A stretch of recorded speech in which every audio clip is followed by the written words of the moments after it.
What's up, it's your girl Mercedes Eileen. Welcome to my channel. Today's conversation is long overdue, okay? But honestly, the timing could not have been more perfect for me to have this conversation. So, without further ado, let's get into it. So, this particular topic has become very emphasized in my life lately just because I'm pretty sure I'm experiencing my first healthy relationship. I have yet to experience a guy platonically, relatively, or romantically like the one I am dating now. And I have yet to find a red flag. I've experienced a lot of acceptance, a lot of accommodation, a lot of consideration, a lot of respect, and a lot of love in this new connection that I'm in. I've learned so many lessons from so many different situations with guys, and for this guy to be so different from all of the others, it has pointed out to me how much I have sold myself short in the past and settled in a lot of ways. And I say settled lightly because we date people on the level that we're on, right? So if my self-worth is at an all-time low, I'm probably going to be with someone whose self-worth is also at an all-time low. That's just what I personally believe. But dating this new guy has made me self-reflect more than I ever have before. And you can ask anybody I know, I'm constantly in self-reflection, self-introspection mode. Like, I'm constantly nitpicking and critiquing myself. However, in this relationship specifically, I am learning to love myself. I am learning to be more compassionate with myself because this person is treating me a certain way that I've never been treated before by anybody in my life. And I'm realizing like, oh, this is the model of how I should treat myself also. So I thank God every day because it is truly a blessing to get to experience a relationship like the one I'm experiencing now. Also, in this relationship, I have realized that I have a few trauma responses that are super unhealthy.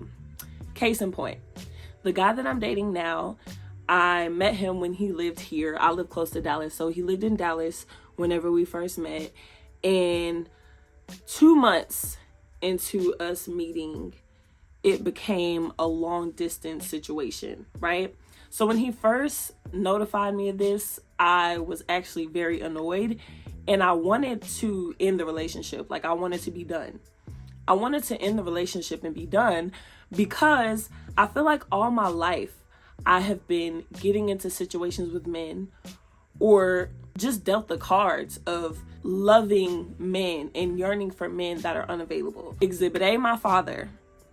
Exhibit B, the father of my child. When I was a kid, my dad was in the military, so he was never consistently in my life. And all I could think about when this guy was talking about being long distance and, oh, we'll get to see each other, I just remember that little girl shaking and crying every time she saw her dad and shaking and crying every time her dad was leaving. And then I thought about the teenager who was extremely excited to see the guy that I was with at the time and then crying alligator tears whenever we were separating. So I think that I may have developed a bit of separation anxiety. And because both of these men, Exhibit A and Exhibit B, my father and the father of my child, they both were emotionally neglectful towards me. And in my ex's case, just completely abusive at times, completely disrespectful, and I just didn't have good experiences with long distance situations. And it honestly broke my heart that, God would send such a great person. Like, we cross paths and this person is great and this person thinks I'm great and we're getting along fine. He treats me really well. I've never met a man like this before. And I couldn't help but ask God, why? I don't understand. Why specifically is he leaving this state?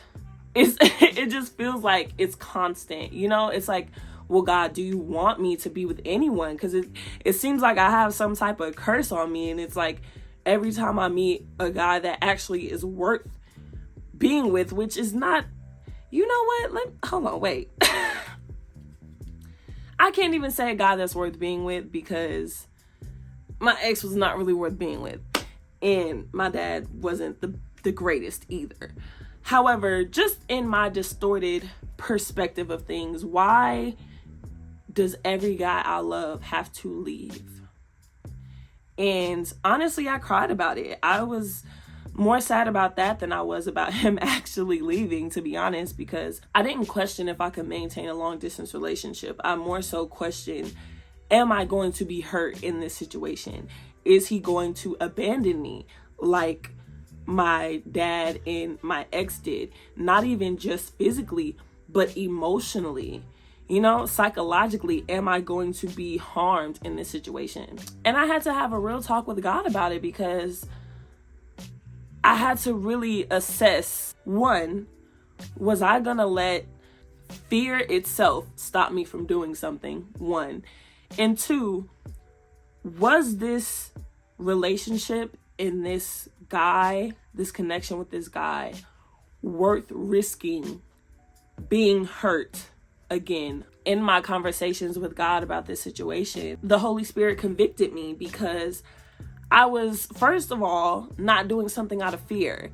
And I was fearing that situation more than I was God.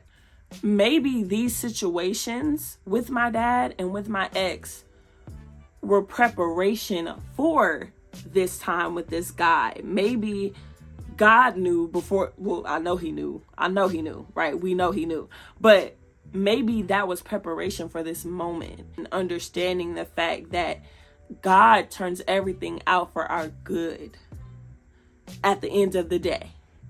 And not only that, but I've seen the fruits of this person's labor and how morally honorable they are, how great their character is, how kind and respectful and considerate they are. They're a person of faith. You know, like, honestly, the way that this person has treated me even up until this point is just, to me, a representation of how Jesus wants us to treat each other. It's how God sees us. I believe that this person sees me the way that God sees me.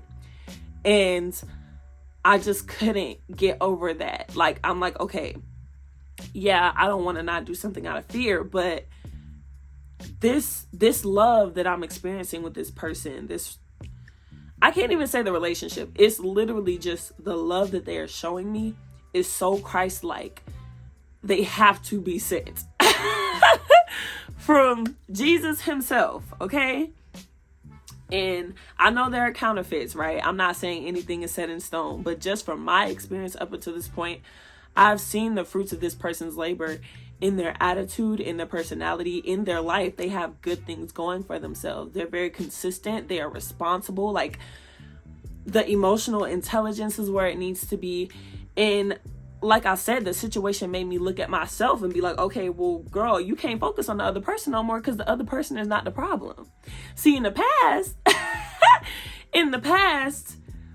the people that I've dated, I knew consciously that they were broken. I knew that they had traumas that they had not worked through. I knew that they had issues with emotional availability, and I still went forward with those relationships because I didn't know any better. Every man that I have known up until meeting the guy that I'm dating now has been broken, has a lot of childhood trauma. And not only that, right? Because everybody goes through childhood trauma. Everybody has their things from their past, right? But these people are still functioning in these traumas, in these fears, in these betrayals of their parents or any people that betrayed them when they were younger. They're still functioning out of emotional immaturity and hate and anger. They're still angry, you know? And when it was all said and done, I came to the conclusion that I didn't want to live with any what ifs. So let's say I let that situation go And I said, you know what? I can't do it because I've been hurt too much by people in the past. Not you. You didn't hurt me in the past, but because other people. And now, because of that, I can't give this a chance. I let this extraordinary, amazing, kind, loving guy go because of what the people in my past have done to me. And I just couldn't. I said, you know what, God? Okay, I hear you. All right. Okay. So first, of course, I gave thanks. And I made the decision to continue with the relationship. And it has been nothing but good things. It hasn't been anything bad. I don't regret anything about my decision to continue the relationship. But I think it just speaks to how quick we can be to make people in our present suffer because of what people in our past has done to us. And it's not fair to them, and it's not fair to us. It's kind of like being stuck in the past, just like I accused all of the men in my life of functioning from their past and their emotional ignorance and their emotional unavailability. I would have been doing the same thing. So yeah, that's pretty much the end of this. I didn't want to make it too long. So if you've had a similar experience, or you can relate at all, or if you know someone who let go of something good because of something in their past, go ahead and comment down below. If you've had the opposite experience and took that leap of faith and took a chance and it didn't work out, also comment down below. I would love to talk about it. And yeah, don't forget to like this video and subscribe if you like this type of content. I appreciate you for tuning in, and I'll see you next time. Be blessed.